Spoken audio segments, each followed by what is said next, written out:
Good morning. And welcome to your Sunday. It's time for you to sit down and relax. Because we've got an awesome show lined up for you.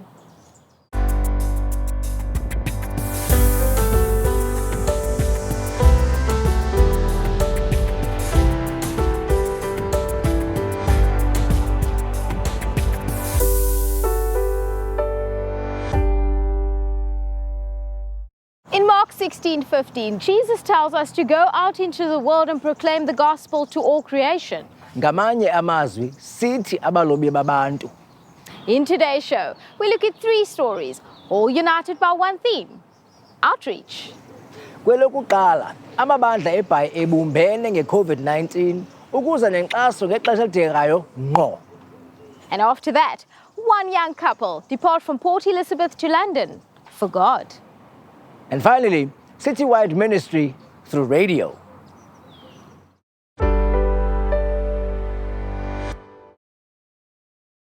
COVID-19 exposed critical need in local hospitals.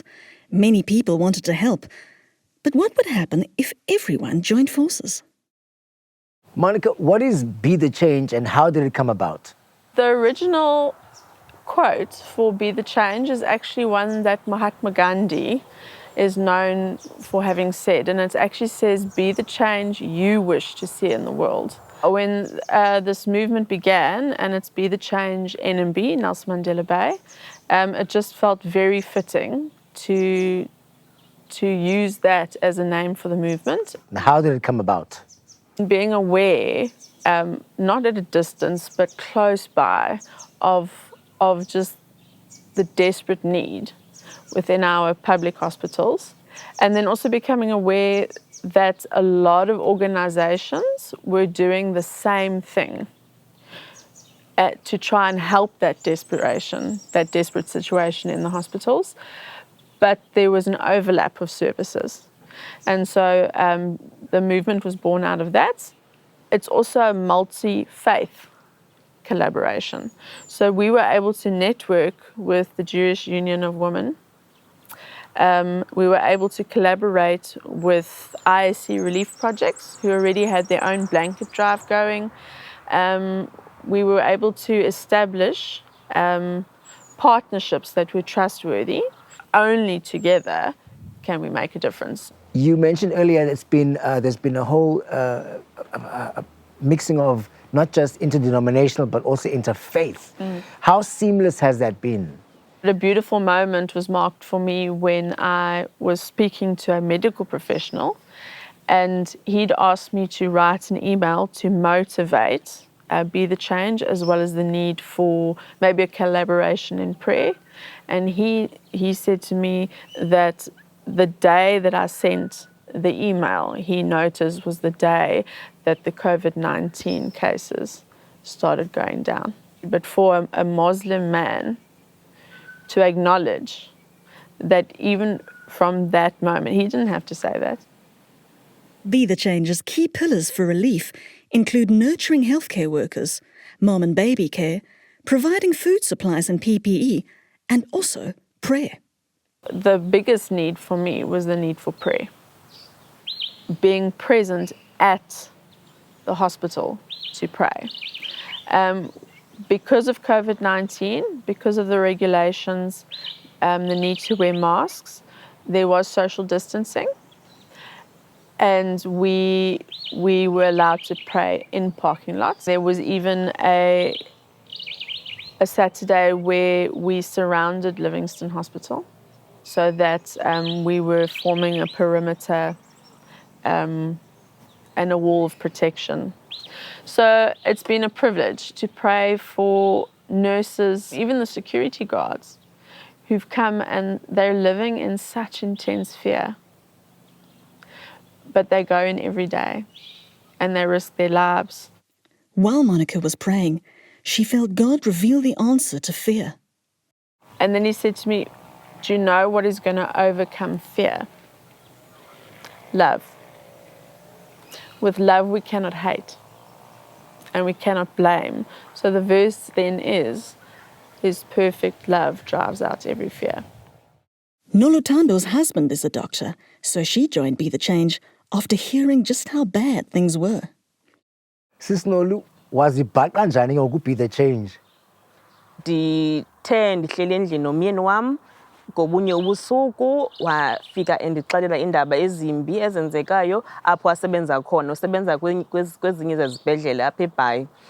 So umamela lamabali kuye ukuva into ezimbi, i-situation yayingayo phaya kwisibhedlela asebenza kuso. Oomama babebelekela ezibhedini ezingenalineni, oogqirha bona qala babeklina kwangokwabo, babe-up in arms bepheka abanye, izi-staff members begula, oonesi abaninzi bengekho, abanye babesestrayikini, uyayiqonda kwakho esi strike se-PPE, abanye ke begula ke be-off sick be-COVID. Ndabona uba yeyi le meko imbi, namanye amabali ke andizungena kakhulu kuwo. Ndacinga ubusuku buthile ndihleli naye efowunelwa ke kuba kwi-crisis ethile, ufowunelwa ngoba ubusuku yabizwa emsebenzini makayoncedisa, ba-short staff, imeko imbi. Ndathi ndihleli ngobu busuku ndaqonda uba heyi, umntu can't just sit back kusenzeka into enje. Ndaqomba mandimobilize abantu abakufitshane kum, mobilize abantu abasesikolweni somntana wam, abamelwane, abantu basecaweni yam, abantu endibaziyo nakwezinye icawe ndakhe ndakhonza kuzo. Uba nabo, heyi, masenzeni into, make siphakameni. Noba sisonka, noba ngamashiti, okuba oomama, ukhawulela nje nemeko. Khawundichazele sisi wami, ukholo lwakho luchaphazeleke njani ke ngokule period yonke? Useva abanye abantu, it brings me so much joy. And indlela esidumisa ngayo, indlela esinika uThixo indumiso is by serving others and by giving. Kuyo yonke lento besiyenza came across a very, very profound words ezithi, we don't give because we have because we give. Now, Khawusiphe, is there any story which comes to mind for wena? Ndalithanda kanjani, elibali kanjani? Ngitsho ke experience yakho ke kule Be the Change. I think seeing people's lives being changed, and not just the lives of patients, but the lives of the guys who are at the forefront, your nurses, your doctors, your porters, your general workers at the hospital. So ubona nje izinto zitshintsha for bona, umthwalo, uxinzelelo noko kusiba bhetele. For me, yandikhuthaza loo nto leyo. For Monica, the answer to specific prayer is overwhelming. We've had people donate from Fort Beaufort, tons of citrus, because they didn't have vitamin C. And so God was able to provide, and I do believe it's through prayer and through people's hearts changing, that when vitamin C was needed, it arrived. Showing our healthcare workers just how valued they are is vital. We've tried to love them in various ways. We've had coffee campaigns. We've been involved in Nurture Nurse campaign, which handing out care packs. And it's that simple thing of love conquering fear. And a specific story with that was a security guard. And she was also quite hard, didn't know what we were doing. At the end, she was crying. She was crying because she couldn't believe that there could be that goodness. Acknowledgement that they're giving their lives. And the acknowledgement of even loss of the colleagues that they've lost, and a lot of thanks. Our team was just thanking them, because it's a choice to still go back in there and to save lives. Stay tuned for a PE postcard from London.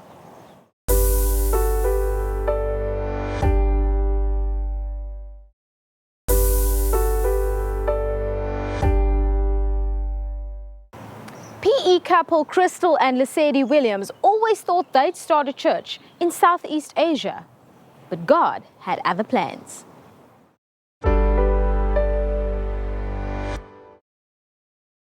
Hey everybody. Hello. I am Lesedi Williams. I'm Crystal. And we are greeting you from a sunny but freezing London, UK.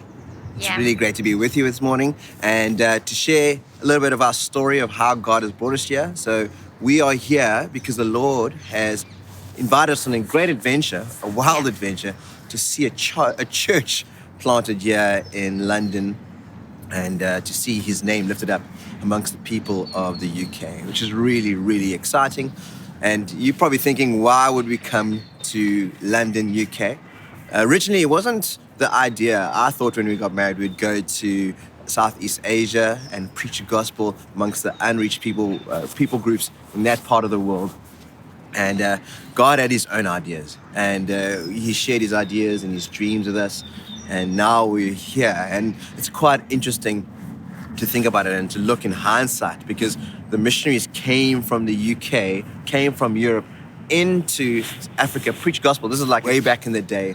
And part of when they went there, they had shared a lot of prophecies that Africans would actually be going back. It's called, I think, the blessed reflex.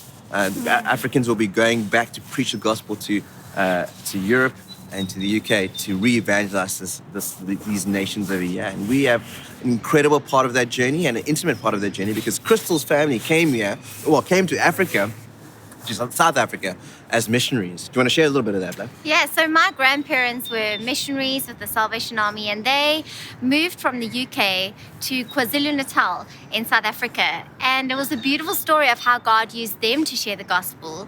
And now, here we are, the grandchildren. Come on. Going from little Port Elizabeth Yes. in the Eastern Cape all the way to London. How amazing how God works. How he brought her to me. Yay. Because of missions. So not only received the gospel, but I received a great treasure. And now. And now we want to share the treasure of Jesus Yeah. here in London. That's right. So we left during the pandemic, which is a really difficult time to go. But in a sense, we've been like modern day missionaries. We've sold everything we've had. We've left our families and our friends, our jobs. And it's been amazing that we've also had a team who's done the same. And obviously we faced challenges in coming here, a crazy exchange rate, 20-1, a pandemic with lockdown and all kinds of things. But God has shown faithful. Come on. And one of the amazing stories is about our friend Janice. And she is a single lady who was settled, living her best life in a wonderful career, but she heard the call of God.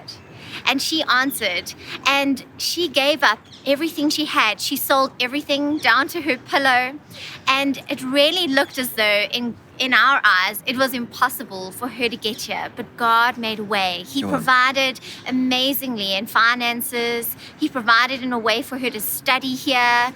And so we've just seen amazing stories and examples of people just giving up their lives for Jesus. Yeah. And in the end, you could never give up too much for the Lord. Come on.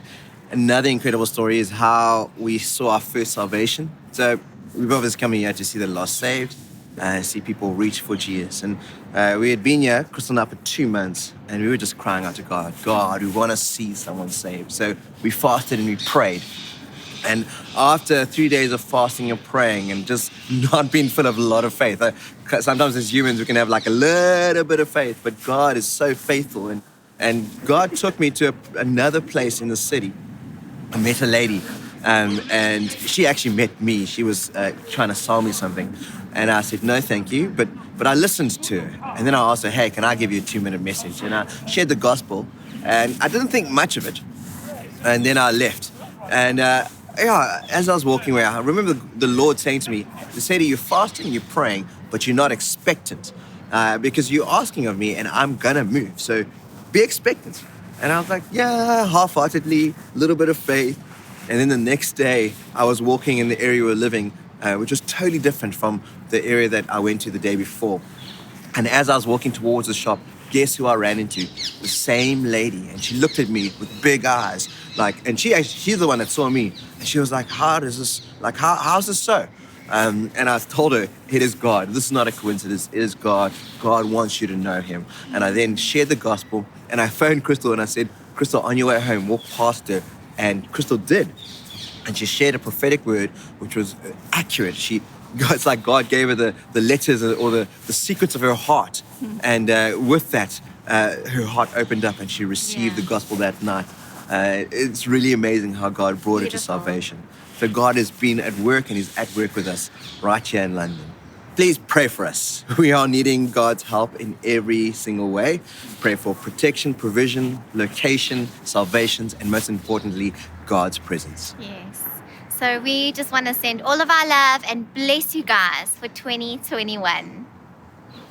Rasibuya, the importance of outreach through radio.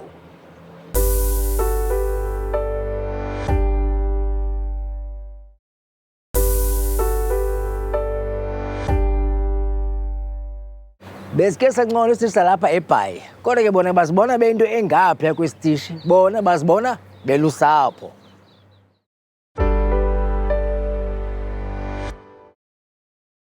Romano Pesencie presents The Breakfast Show on faith-based community station PEFM. He tells us why they were founded. Die stasie was gestig omdat daar baie geweld gewees het in Port Elizabeth en ons stasiebestuurder en die eienaar van die besigheid het dan gevoel dat dit was so gepas vir die tydperk waar ons ingewees het en die visie het regtig waar gekom deur hoop, 'n beter hoop in Jesus Christus en dit is eintlik die doel en die rede waarom die stasie gestig was. What does he enjoy most about his job? Die tipe verhouding wat ons met die luisteraars het, die omroeper en die luisteraar, ons het 'n baie goeie verhouding. Is amper soos as ons familie is van mekaar. Ons luisteraarssyfer sedert 2018 Oktober tot en met September 2019 het baie goed gegroei. Ons luisteraars is baie vertrou en loyaal. Gewoonlik is daar situasies waar ons luisteraars miskien inbel of ons net WhatsApp 'n stemnota stuur en wat hulle gewoonlik sê is hulle sê sommer hulle gewoonlik praat hulle met vriende of familielede omtrent PFM. Gewoonlik hoor jy dat hulle vir hulle familielede en vriende sê om te luister na PFM. Net die motivering en die bemoediging wat hulle kry is baie interessant vir hulle en dit is hoe ons daai verhouding gebou het met ons luisteraar, baie loyaal en hulle luister altyd na ons. He aims to reach out and bring good news to the listeners.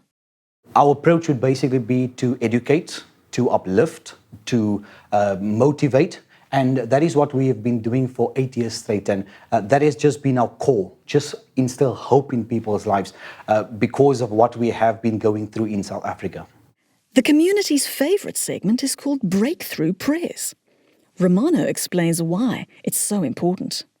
Dit is een van ons mees ondersteunende programme wat ons aanbied op PFM 87.6. Die rede waarom ek glo dat ons luisteraars verstaan die krag van gebed. Dit is een van die dinge wat ons oor die afgelope paar jaar gesien het. Die vorige bestuurder het daar sekere tye waar 200 boodskappe ingekom het in seker miskien 5 minute of 10 minute en dit is hoe ons regtig nou verstaan het die afgelope paar jaar dat ons nie dit daai oomblik vir ons luisteraars kan weggooi nie en dit is waar ons aangehou het met die program The Breakthrough Prayers en dit is wat ons luisteraars regtig aan die lewe hou sal ek sê en dit is eintlik baie amazing om te sien hoe ons luisteraar daai program ondersteun. COVID-19 brought real difficulties, but it was critical to continue with this vital prayer service. When our president announced the tight lockdown level 5, what happened was we needed to work out a way in which we can still continue the breakthrough prayers. And what we used is the Zoom platform. And during the Zoom platform, it gave us the ability to still have the pastor with us in studio and then still conduct the prayers. So that was a phenomenal part and that platform also helped us out greatly during that period. Up until now, we are getting a lot of prayer requests coming through and one can really see the frustration and the fear in people's lives with regards to COVID-19. There's certain types of messages that come through about family members, friends who are in the ICU and You know, just the fact that people depend so strongly on God and the prayer requests that have increased over the time during the COVID-19 period has really brought us to understand the power of prayer and the prayer that is so needed during the season. Romano shares a radio experience that left him astounded. Die storie wat baie uitstaan vir my, wat ek nooit sal vergeet is, die tyd toe ek myself bevind in die ateljee met 'n pastoor en wat gebeur het is ons bemoedigingsstories vertel het aan die mense en ons 'n bietjie die skrif van die Here gepraat het, uit die Bybel gepraat het en wat gebeur het toe is dat daar 'n man wat hy het ingebel. En die omroep het deurgekom en ons stel toe op en op die lig het ons gepraat van 'n storie wat hy nou net deurgegaan het. En die storie was die dat hy net op pad was om hom geweer te gaan haal om kwaad aan te doen aan een van sy familielede.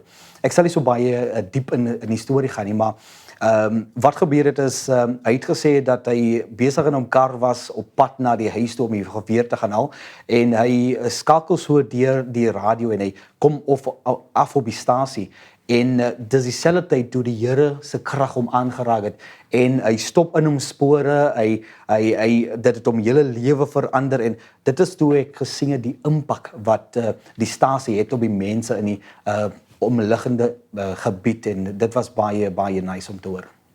Ek kan regtig sien dat die stasie 'n groot impak het op die mense se lewens en dit is een van die stories wat my aanhoudend terugbring na die stasie om die goeie nuus van die Here uit te stuur na die mense. If you'd like to know more about today's show or our guests, please remember to check out our Facebook page. May you have a relaxing Sunday afternoon and a great week ahead. Till next time. Uxolo Nkosi, malube nathi.